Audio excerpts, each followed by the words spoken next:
Welcome back to the Fight Pit, ladies and gentlemen. You know what it is. We here every single week with the MMA content that you seek.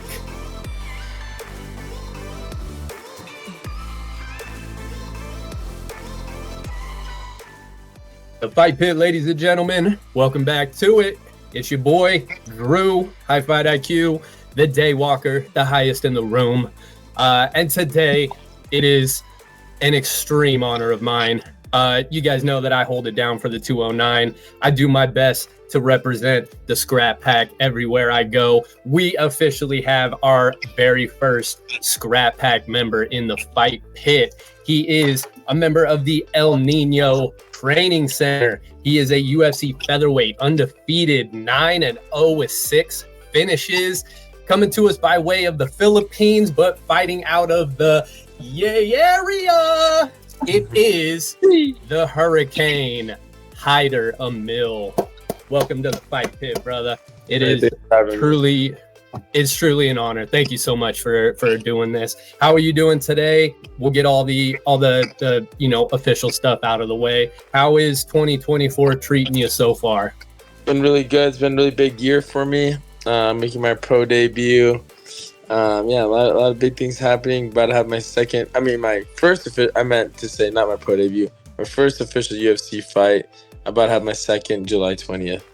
That's right. I saw that. July 20th. It'll be, if I'm not mistaken, Las Vegas at the Apex against, have they announced the opponent yet? Is it cool if I say it? Yeah, of course. Jeong Lee. This card looks like it's going to be pretty stacked with South Korean fighters. So we got Hyder coming in to steal the show and put a stop to it, man.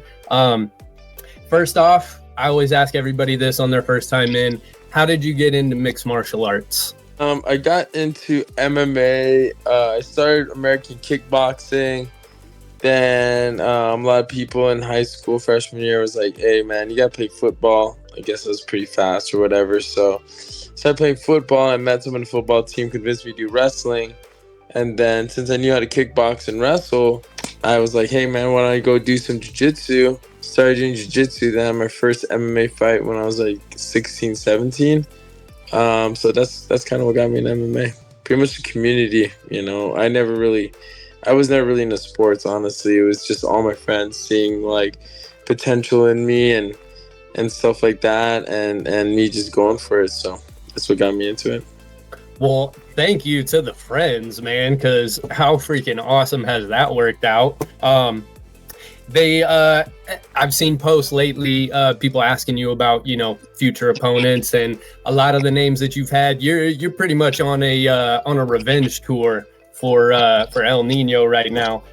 If there was one dream fight, not anybody immediate, but somebody that you hope to stand across from someday, who would you say is the dream fight you're looking for?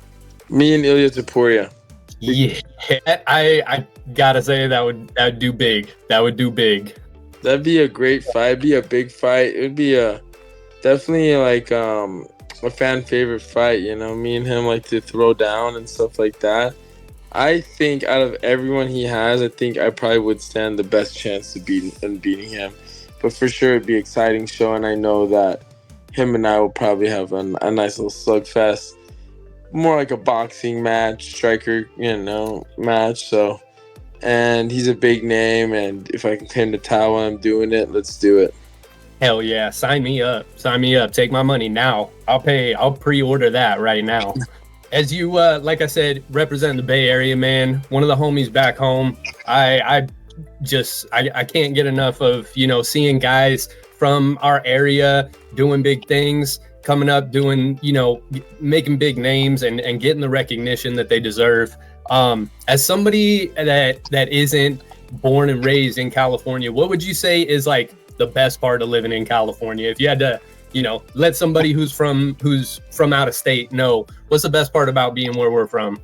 Well, first off, I was raised in California. I came here when I wasn't born here. I came here when I was really, really, really young. So I only know the culture of the Bay Area. I literally don't know anything else. I don't know what it's like to be Filipino. I only know what it's like to be out here, and the best part of California is we have it all out here. Like I tell people in the Bay Area, besides our culture, but like even if you think about our landscape, man, we have mountains, we have desert, we got snow, we got beach, we got every race, every person from every country. And that's why it makes the MMA scene, athletic scene, that much harder here, but it also makes the culture that much richer. So that's a beautiful part about California. Facts. I wanted to give a couple shout outs real quick. Of course, Gilbert Melendez, the OG, the one who started it all. Shout out to Marcus Baca, does a lot of work with Hyder too. The Scrap Pack at MB Doodle. The homies back home, Brandon Betancourt, Ty Costa, Arturo Burgos, and then everybody at El Nino, and also the Hurricane Athletics and Combat. How's that been going? I know that it's fairly new, but you're a seasoned vet. You know your stuff. How's everything been going as a official gym owner now? So yeah, the gym's actually doing really good. We got quite a few people there already. We have people competing. Everyone's been winning. We just had their first boxing match. I had a few guys, like about 4 guys from my gym, have their first boxing match, and they mostly do Muay Thai. But this last month, I had them train mostly in boxing, and they all won. One of my kids lost, but everyone, it was kind of got cheated out of the decision. But it is what it is, Happens. On to the next, it's just, at least it's just a smoker, and that's not for money. So right. But it's going really well. It's helping a lot of people in the community, especially kids. There's not really an MMA scene over here, or even a boxing or Muay Thai scene. They have jiu-jitsu schools around here, but there's not really an MMA scene here. So for me to bring that over here, people are really excited, and especially with the gym, with the UFC fighter in it, it makes it that much more special. Hell yeah. And like always, we love seeing the community grow, especially, in areas that don't have all of that stuff available to everybody. Having that available to kids, especially early on, super important. Something that I always preach is getting kids into martial arts as soon as possible. It's very beneficial. It helped me. Obviously, you see Hyder's doing a bang up job with it. And helping the kids that's what it's all about at the end of the day. What is I didn't get the address. Can you let everybody know the address where it's at if they wanted to come check you guys out? Oh yeah, come check out my gym, Hyder Amil Hurricane Athletics and Combat. It's at 1295 2nd Street, San Rafael, California. We're open. We're moving. We got boxing, Muay Thai, MMA, conditioning. We got a few coaches other than myself over there who are high level in jiu-jitsu, judo, boxing, Muay Thai, MMA. So you got a few different coaches of personalities and training styles, as well as a variety of skills we provide for the table. We put on the table. Check them out, baby. San Rafael area, get out there, blow it up. The other thing on the official stuff, I wanted to congratulate you on your recent graduation. Thank you. Man, class of 2024, Cal State East Bay. Is that correct? Yes, sir. Bro, can't tell you how proud I am of you. That is so cool. That is I saw in the post that you actually used your fight earnings early on to fund going to school. Something that is very important for people. We always preach it. Fighters, it's something you have to be dedicated. You got to be all in on, but you got to have a plan B. And I think you did it the right way. I'm very proud of you, man. What's next after that? Is there anything with that you're looking to further that with? Are you going to continue anything as far as schooling goes, or is it going to be full fighting from here on out? It's pretty much full fighting. I actually used to coordinate a construction company, and I was going 100% someone else's dream. I never gave myself 100%. So what I did is I quit my job, and because I made at the time, I had to quit my job right then, so I made under a tier, under a certain amount, so I can qualify for Medi-Cal.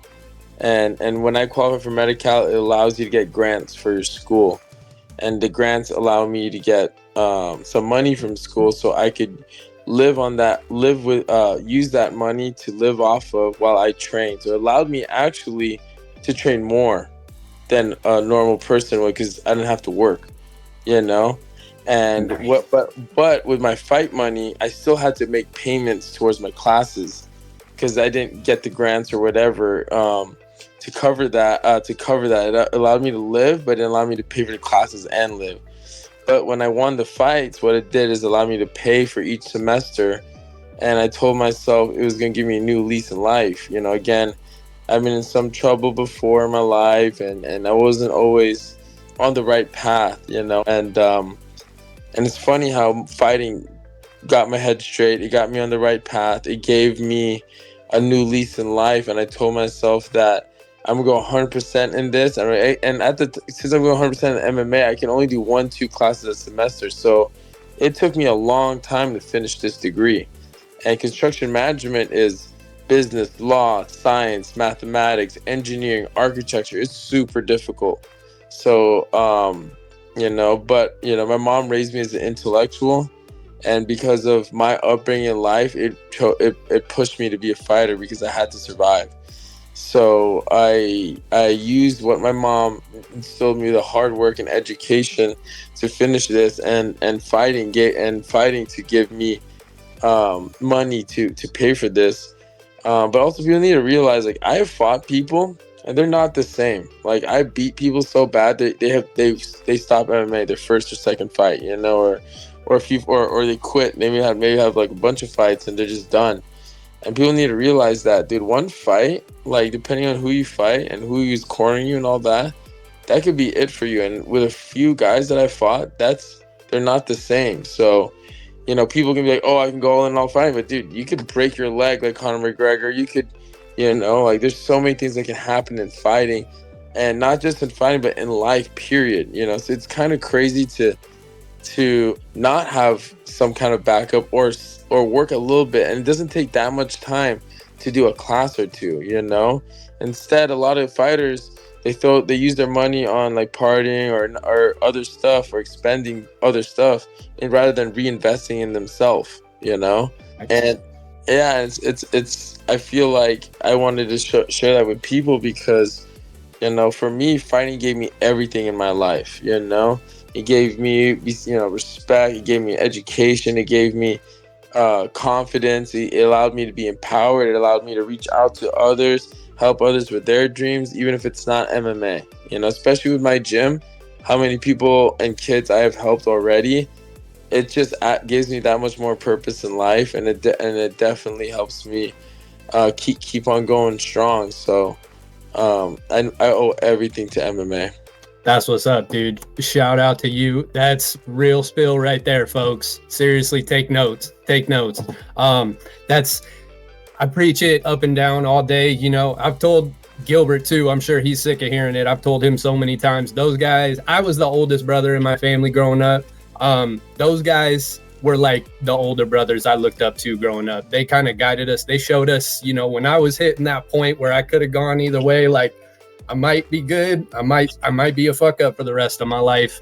You know, watching Nick, watching Gil, Jake, Nate, watching them, you know, lead the way and show how martial arts can really affect lives and change the outcome, change the course of your life. It makes a difference for sure. The last thing I want to do, I want to know, you just turned 34. Happy belated birthday, by the way, too. Not too long ago, like a week or so ago. If you were going to give yourself at 20 years old some advice, give yourself one piece of advice, Hyder back at 20 years old, what's the advice that you would give the 20-year-old Hyder? You know what you want. You know, like, I've always dreamt about MMA, but dreamt I'd be a fighter. But I listened to other people, my own family, really, about doing other things and stuff. You know, I got in trouble when I was young, so I started listening, you know. So I listened to my mom about, you know, I kind of gave up on MMA and stuff like that.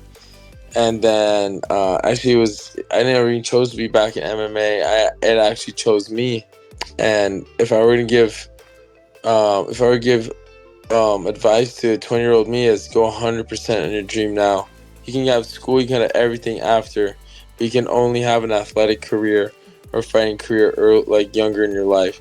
I could have been here so much earlier in my life. However, I don't know if I would have the same gratitude as I do now because I've gone through that work. I've gone through that. I don't know if I could impact people as much as I could now, because I'm way more mature. A lot of times when people grow up doing MMA, they don't know what it's like to work and be a normal person almost, and have gratitude just to be fighting and stuff like that, not working a desk job and not having someone tell you what to do or whatever, So I think if the biggest thing I'd say for any young person is go 100%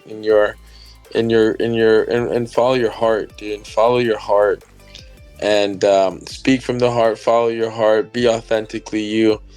Because for a long time growing up, I never thought that being me, because I was a little different from everyone in the community I grew up in, given I'm mixed race and stuff like that. I'm fucking poor.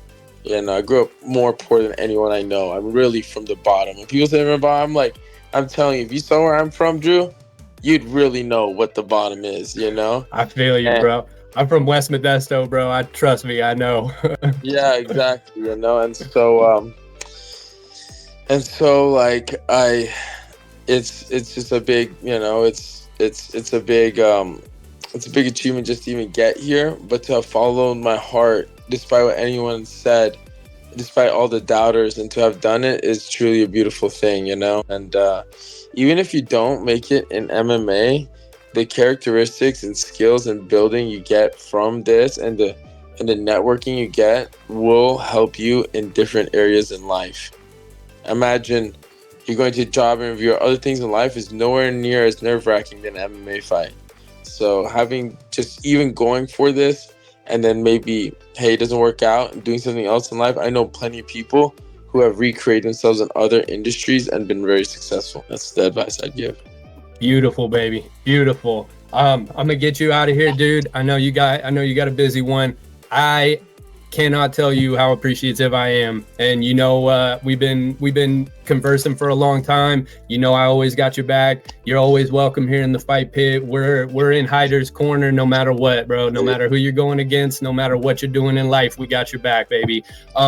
Everybody, make sure you guys follow Hyder Hurricane_415 on Instagram. Check out the Hurricane Athletics and Combat Gym in San Rafael. Hyder, Scrap Pack for life, baby. Thank you so much. I'll be seeing you soon. I'll be talking to you soon. And July 20th, everybody tune in. See Hyder's next fight. He's going to take out a South Korean. Hyder, you have a great one, dude. We're always here for you. You have a good one, my man. Thanks for having me, Drew. Appreciate you. You have a good one too, my brother. Peace out, baby.